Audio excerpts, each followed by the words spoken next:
말씀 주신 이 노량진동의 205-52번지 거주는 생각 안 하시고 그냥 투자 목적으로 접근하시는 거죠? 네네. 네, 신축 투룸 빌라 매수를 해봐도 추후에 재개발까지 좀 기대해 볼 수 있는 건지 살펴보겠습니다. 소장님과 인사 나눠보세요. 안녕하세요. 네, 안녕하세요. 네, 반갑습니다. 네, 수고 많으십니다. 네, 노량진동에 있는 이제 사육신공원 맞은편 쪽에 있는 그 블럭에 있는 게 되겠고요. 여기는 신축 빌라세요? 네네. 지금 신- 짓고 있어요. 짓고 있고요. 신축 빌라의 지금 매매 가격이 얼마죠? 분양 가격이? 4억 6,500인가? 4억 6천. 네네. 네, 4억 6천. 거기에 전세는 얼마나, 투자금은 얼마나 소요가 된대요? 전세금이 한 3억 정도 예상하더라고요. 3억 정도요. 네네. 3억 원의 전세금. 그러면은 투자 금액은 1억 6천 정도가 되겠네요. 이 금액을 가지고 이제 투자로 해서 갭 투자로 해서 이쪽을 보시는 이유는 당연히 재개발 쪽을 고민을 하셔서 재개발이 될까 안 될까 그거 염두하시면서 투자를 고민하시는 거죠. 네네. 네, 거주하실 생각 그런 것들은 없으신 거고. 네.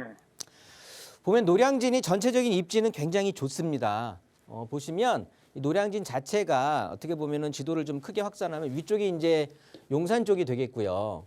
좌측이 여의도가 되면서 오른쪽이 반포, 강남 권역이 되는 거거든요.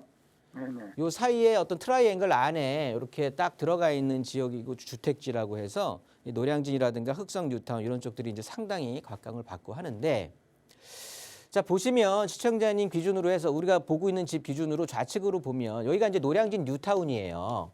네네. 이 동작구청 쪽으로 해서 쌍용 예가 아파트 좌측으로 해서 이쪽 이제 면적이 노량진 뉴타운이 되겠고, 우리 시청자님이 이제 요즘 들어서 많이 접했다고 하는 무아주택이니 공공개발이니 이런 것들을 보시게 되면 여기 노들역 3번 출구 있는 쪽이 이제 공공재개발 지역이 되겠고요.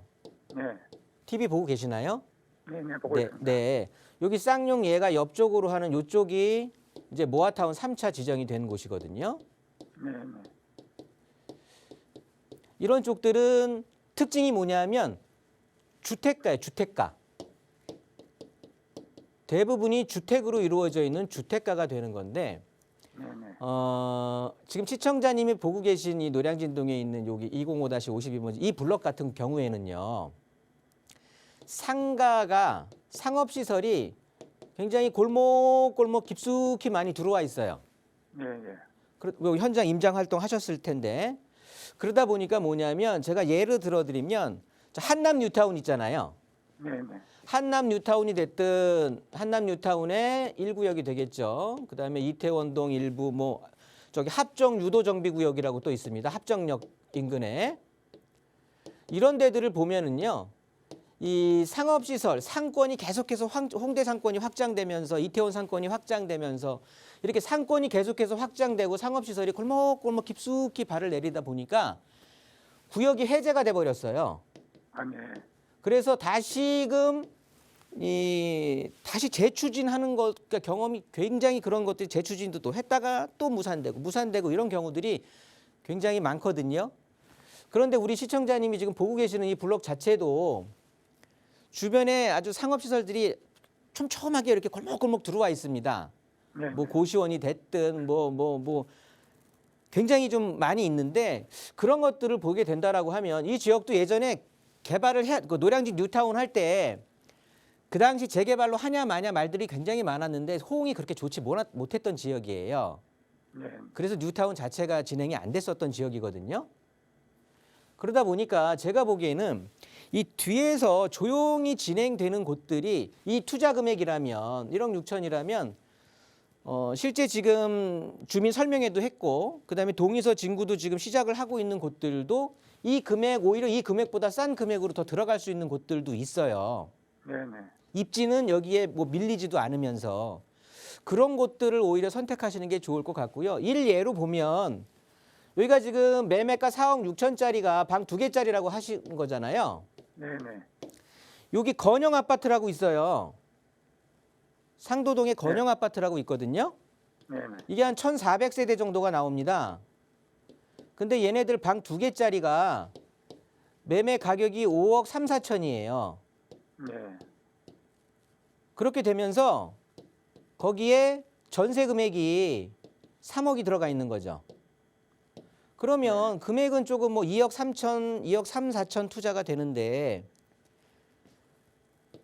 1,400세대의 대규모 단지로 돼 있는 아파트, 뭐 1997년인가 그 뭐 제가 정확한 연식은 모르겠지만 한 20년 조금 넘은 그런 아파트가 되는데 이왕이면 이런 아파트로 돼 있는 곳을 선택을 하겠습니까?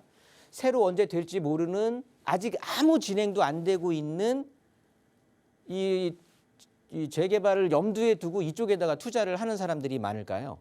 전자가겠죠. 그러니까 당연히 아파트를 하겠죠. 그리고 얘네들 지금 전세가 얘네들도 방 2개거든요. 아파트인데. 근데 네. 전세가 지금 3억이란 말입니다. 2억 8,500부터 3억이거든요. 하물며 신축 빌라가 아파트보다는 주차라든가 여러 가지 그 조건이 좋지를 않을 거 아닙니까? 빌라는. 네, 네. 그런데 전세를 3억이 예상이 된다라고 하는 건 저는 쉽지 않을 것 같고요. 투자 금액도 지금 현재는 1억 6천이라고 하지만 운 좋게 전세 입자 3억 원짜리 전세 입자를 구해서 내가 1억 6천을 투자했다라고 해도 뭐 2년 맞추고 아니면 뭐 1년 뒤에 나가겠다라고 하면 이 금액에 맞춰서 다시 사람을 들일 수 있는 여건은 못 될 것 같거든요. 네, 네. 그러면 투자 금액은 당연히 늘어날 수밖에 없는 거고 재개발은 아직 아무런 움직임 없고 오히려 상업시설은 좀 많이 포진을 해 있고 그런 위험이 담보된 투자는 저는 그러니까 좀 말리고 싶고요. 네. 실제 더 진행이 더 빨리 되고 있고 더 큰 문제 없이 진행이 되고 있고 투자 금액도 얘네들보다는 훨씬 적은 그런 물건들도 어차피 이 조건이라면은 비슷한 곳들이 또 여러 군데 있거든요. 네, 네. 그런 쪽으로 좀 눈을 좀 확장시키고 넓히셔갖고 다시 고민을 좀 해보시는 게 좋을 것 같습니다. 혹시 이곳이 재개발이 된다 해도 네네. 소규모 모아주택이기 때문에 네. 나중에 추가 부담금이 많지 않을까요? 뭐 당연히 그렇겠죠. 만약에 저쪽 아까 제가 말씀드린 곳이 네네. 그 재개발이 된다고 했을 때도 네네네. 소규모이기 때문에 네네. 추가 부담금이 많지 않을까? 네, 주변에 좀 이제 노량진 이 아파트들이 노량진 뉴타운이 아파트로 쫙 입주를 해서 고급 주거타운이 형성되고 우리 블록도 모아타운으로 뭐 이렇게 된다라고 나중에 그 얘네들이 다 완성되고 나서 한다라고 하면 당연히 좋은 주택지의 일부 키 맞추기로도 상승을 할 텐데 노량진 뉴타운도 재개발 이제 하고 있는 상황인 거고 그 주변에는 좀 오래된 구형 아파트들이 있는 상황에서 온통 빌라촌인 거거든요, 사실은. 네, 네. 여기에서 아파트 모아주택이라고 해서 재개발하고는 다른 거예요. 재개발은 쫙 밀고 새로 세우는 건데 모아주택은 가로길을 그대로 유지한 상태에서 이제 아파트를 짓는 거기 때문에 그렇게 깔끔하게 막 대규모 단지로 정리된다라는 느낌은 못 받으실 거예요. 네, 그래서 주변에 아파트들이 포진해 있느냐 없느냐가 굉장히 중요한 거거든요. 네. 근데 지금 시청자분께서 보시는 물건 같은 경우에는 그런 어떤 긍정적인 건 조금 보이질 않는 것 같습니다. 이렇게 정리하도록 할게요. 네, 네, 알겠습니다. 네. 네, 대단히 감사합니다.